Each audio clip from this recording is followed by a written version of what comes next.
Magandang tanghali guys. Nagtumba ako ng culvert guys.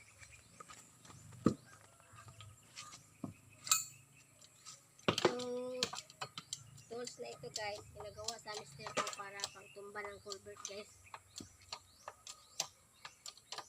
Kahit anong klaseng culvert guys. Number 48, 36, 25, 24. Ito yung tools na ginawa ng mister ko guys para pagtumba ng culvert guys. Lagyan guys, magtumba guys.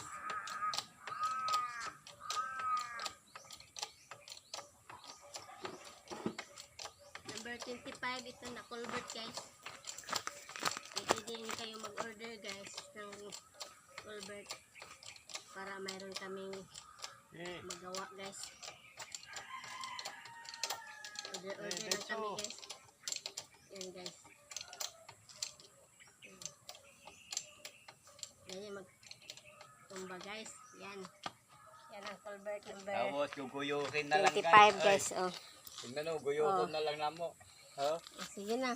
Guyukon na lang. Oh, guyurin da ng day. Guys, oh, ganyan. Oh, madali lang siya magtumba guys. Aha. Oh, yeah. Thank you for watching.